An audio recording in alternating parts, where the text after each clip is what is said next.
नमस्कार। जैसा कि आप सभी को विदित है, नामांतरण पंजी ऑनलाइन हो चुका है। आज हम आपको इस वीडियो के माध्यम से ऑनलाइन नामांतरण पंजी में तहसीलदार तथा पटवारी के कार्यप्रणाली को बता रहे हैं। आप लोगों को ये पता ही है कि नामांतरण पंजी में 3 तरह की अभी स्थिति आ सकती है, 3 तरह के आवेदन आ सकते हैं। जैसे पहले आप लोगों को रजिस्ट्री ऑफिस से जो आवेदन मिलती थी, जिसका सीरीज हम यहाँ पे देख रहे हैं, सीजी से स्टार्ट होता है, जो रजिस्ट्री ऑफिस में रजिस्ट्री ऑफिस से डायरेक्ट ऑनलाइन आवेदन आपको आपके नामांतरण पंजी पे मिलती थी। ये एक पहली स्थिति है जिसका कार्यप्रणाली आप लोग पहले से इस पे काम कर रहे थे, वो वैसे का वैसे ही चलेगा। दूसरा आप देखिए एमडी सीरीज, जिसको आपको पता है कि आप ऑफलाइन संपत्ति पंजीयन प्रविष्टि के माध्यम से जाकर यदि आपके पास कोई भी आवेदन ऑफलाइन आवेदन आता है तो उसको आप यहाँ से ऑफलाइन संपत्ति पंजीयन में जाकर आवेदन कर सकते हैं और वो एमडी सीरीज से जनरेट होगा। तीसरी और सबसे इम्पॉर्टेंट जो अभी चेंज हुआ है उसके बारे में हम बताना चाहेंगे। आपको एक नई नामांतरण पंजी के आवेदन मिलेंगे, जिसमें है जो सीटी सीरीज से आएगा। ये सीटी सीरीज है सिटीजन, मतलब अब आपको नागरिक। तीसरी और सबसे महत्वपूर्ण स्थिति के बारे में आपको बताना चाहेंगे, जिसमें अब नया आपको जो चेंजेस मिलेगा, मेन ये है कि अब पब्लिक जो है नागरिक सुविधा में उनको आवेदन की फैसिलिटी दी गई है, जिसमें वो आवेदन कर सकते हैं और वो किसी भी प्रकार के नामांतरण के लिए या अभिलेख दुरुस्ती के लिए आवेदन कर सकते हैं। और उस आवेदन को पटवारी के आईडी पे पहले वो शो करेगा और उसमें से पटवारी उसको अपने पंजी में चढ़ाएगा। जब वो अपनी पंजी में चढ़ाएगा तो वो सीटी के सीरीज से आपको दिखेगा। इस तरीके से हमारे पास तीन टाइप के आवेदन प्राप्त हो रहे हैं। पहला है सीजी सीरीज जो रजिस्ट्री ऑफिस से मिला, दूसरा है एमडी सीरीज जो आपने अपने ऑफलाइन संपत्ति पंजीयन के माध्यम से किया, और तीसरा है हमारा सीटी सीरीज जो पब्लिक जब आवेदन कर रही है उसको नामांतरण पंजी में दर्ज करने पर। अभी हम आपको दिखा रहे हैं कि अगर पब्लिक आवेदन कर रही है तो उसे पटवारी किस तरीके से अपने नामांतरण पंजी में दर्ज करेगा। इसके लिए पटवारी आईडी में ऑप्शन अभिलेख दुरुस्ती के अंदर आप जाएंगे। यहाँ आपको अभिलेख दुरुस्ती नामांतरण पंजी में प्रविष्टि, यहाँ से आप देखेंगे नागरिकों से प्राप्त आवेदन की प्रविष्टि।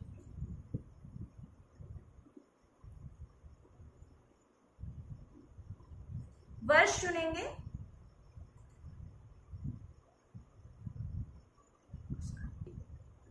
वर्ष चुनने के पश्चात आपको इस वर्ष में जितने भी आवेदन नागरिकों से प्राप्त हुए हैं वो आपको इस स्क्रीन पर दिखेगा। इसमें देखिए आवेदन क्रमांक, उसका खसरा नंबर, खसरे का कुल भूमि स्वामी और भूमि स्वामी का नाम व पता, और भूमि स्वामी का नाम। फिर यहाँ पे विवरण देखे में इसके अतिरिक्त अगर कुछ विवरण है वो आप देख सकेंगे। इसके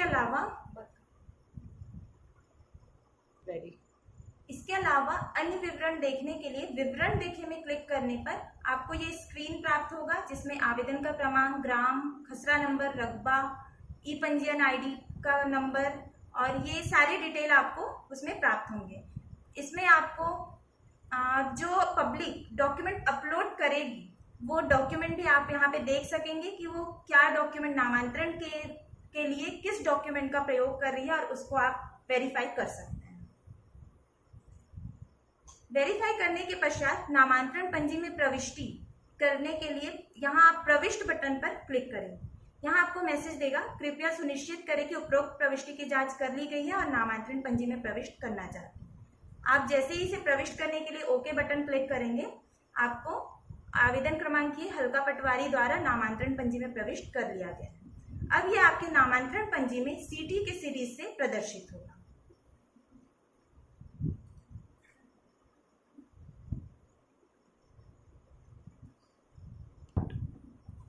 ये तो आप लोगों की नामांतरण पंजी का कार्य कंप्लीट हुआ।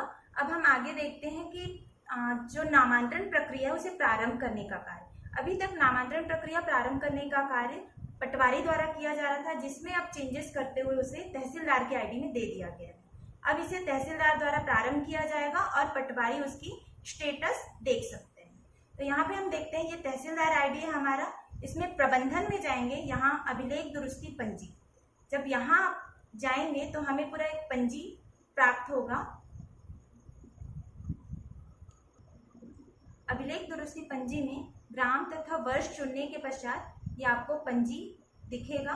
पंजी में देखिए यहाँ पे सिटी से शुरू हुआ है, मतलब ये नामांतरण, ये पंजी जो है, ये डिड जो है वो हमारे नागरिक सुविधा से प्राप्त आवेदन के द्वारा प्राप्त हुआ है। यहाँ पे आप देखिए क्या प्रकरण संबंधित ग्राम का है। यहाँ आपको हाँ या नहीं का ऑप्शन देगा, और ये सिर्फ उसी केस में देगा जब ये सीजी सीरीज से स्टार्ट होता है, मतलब रजिस्ट्री ऑफिस से आए हुए आवेदन पर ही हाँ या नहीं का ऑप्शन होगा। यदि लगता है कि ये जो प्रकरण है या ये जो आवेदन है वो किसी अन्य ग्राम का है, तो आप यहाँ पे नहीं करते हुए उससे दूसरे ग्राम में ट्रांसफर कर सकते हैं। फिर है क्या आदेश पूर्व में पारित। अगर आप इसमें हाँ करेंगे तो हाँ करने के पश्चात जैसे आपका पुराना सिस्टम चल रहा था, आदेश पूर्व में पारित पटवारी लॉगिन में अभिलेख दुरुस्ती हेतु उपलब्ध हो गया है।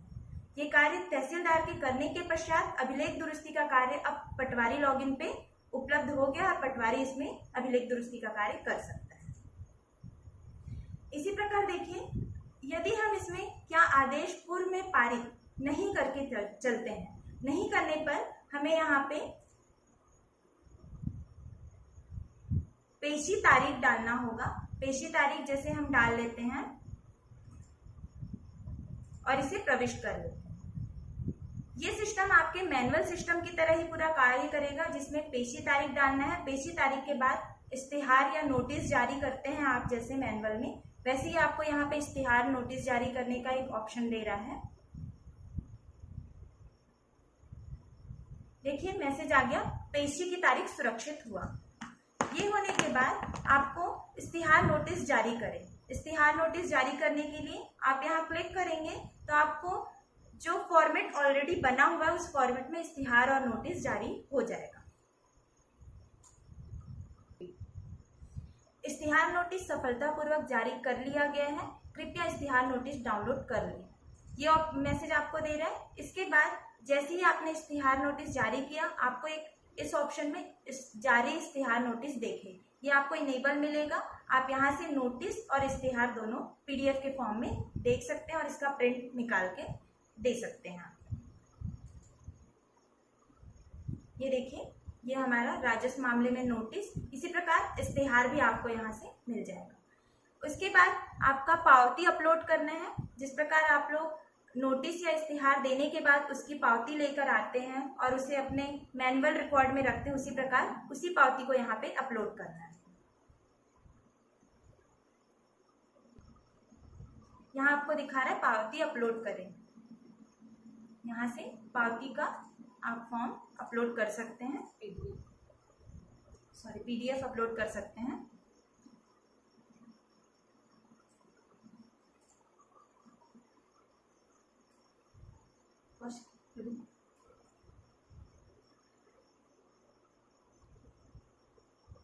अपलोड हुआ। फिर देखिए यहाँ पे आपको दिख रहा है क्या पक्षकार उपस्थित हुए। यहाँ पे हाँ और नहीं का ऑप्शन दिया गया है। यदि आप हाँ करते हैं तो पक्षकार की प्रविष्टि करने का ऑप्शन आता है। रेडी। ये पक्षकार की उपस्थिति का तारीख आप यहाँ डालेंगे और पक्षकार की उपस्थिति पत्र अपलोड करेंगे। अपलोड करने के पश्चात प्रविष्ट करेंगे।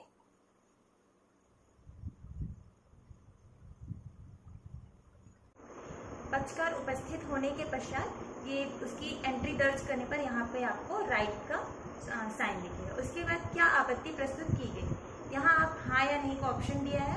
नहीं करने से आप डायरेक्ट आगे जा सकते हैं और हाँ करने पर इसकी एंट्री कर सकते हैं।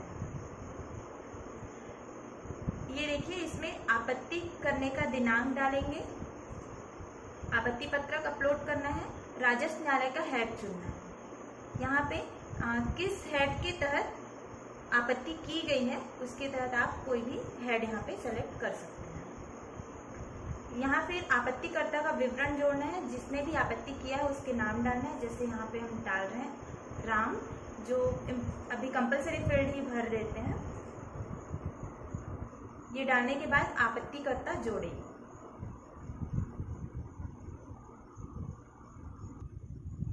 ये आपत्तिकर्ता का डिटेल आपको यहाँ पे दिखाएगा। फिर यहाँ पे प्रविष्ट कर राजस्व न्यायालय में प्रकरण दर्ज करें।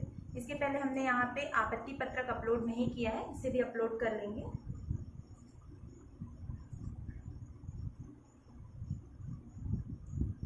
अपलोड करने के पश्चात प्रविष्ट कर राजस्व न्यायालय में प्रकरण दर्ज करेंगे। ये करने के पश्चात ये राजस्व न्यायालय में प्रकरण दर्ज हो जाएगा और ये आपको इस वक्त तक, जब तक कि राजस्व न्यायालय में ये प्रकरण चल रहे हैं और उसका निराकरण नहीं हुआ है, तब तक किसी भी कार्य को या फिर किसी भी अभिलेख दुरुस्ती को करने के लिए रोकेगा। जैसे यहाँ पे हम देख लेते हैं, जैसे हमने इसमें किया था, यहाँ पे हमने प्रकरण राजस्व न्यायालय में इसे दर्ज कर दिया, तो यहाँ हमको शो कर रहा है प्रकरण क्रमांक, ये किस प्रकरण क्रमांक से दर्ज हुआ है ये भी यहाँ पर दिखेगा। और उसके बाद देखिए, ये जो प्रकरण राजस्व न्यायालय में दर्ज हैं वो स्वतः ही विवादित प्रकरण में दर्ज हो जाएंगे और वो ऑटोमेटिक यहाँ पे राइट चेक हो जाएगा कि ये अभी विवादित है। जब तक कि ये विवादित रहेगा, इसमें अभी हम कोई अभिलेख दुरुस्ती नहीं कर पाएंगे। राजस्व न्यायालय में प्रकरण समाप्त होने के पश्चात, अर्थात उसका अंतिम आदेश पारित होने और नस्तीबद्ध होने के पश्चात, ये जो प्रकरण है यहाँ राजस्व न्यायालय में निराकृत हुआ में आ जाएगा और यहाँ पे दिखाएगा कि आदेश पारित हुआ या खारिज हुआ। अब इसमें इस प्रकरण के तहत क्या ये नामांतरण का जो प्रक्रिया है वो पारित हुआ है या खारिज हुआ है। अगर आप पारित करेंगे तो पारित होने के पश्चात ये नामांतरण का प्रक्रिया प्रारंभ हो जाएगा और ये अभिलेख दुरुस्ती के लिए पटवारी के आईडी में अब अवेलेबल हो जाएगा। अगर आदेश खारिज करते हैं तो नामांतरण खारिज हो जाएगा और खारिज होने के पश्चात ये जो नामांतरण का आदेश नामांतरण की आवश्यकता नहीं है, ये फिर चेक होके आ जाएगा। ये तो हमारे विवादित प्रकरण के केस की प्रक्रिया हो गई। अब हम इसमें एक दूसरा केस देखते हैं जिसमें अगर प्रकरण विवादित नहीं है, अविवादित है, उस केस में कोई आपत्ति अगर प्रस्तुत नहीं की गई है, तब के केस में आप यहाँ पे नहीं का ऑप्शन सेलेक्ट कर सकते हैं और नहीं का ऑप्शन सेलेक्ट करने पर सीधे आप अभिलेख दुरुस्ती के लिए पटवारी आईडी में दे सकते हैं। सेम वैसे ही इसको करूंगी, डायरेक्ट नहीं होगा ना इस पर। सेम वैसे ही पक्षकार उपस्थित यदि नहीं होते हैं तो आप यहाँ नहीं क्लिक करके आगे उसको अभिलेख दुरुस्ती के लिए आगे प्रोसेस कर सकते हैं।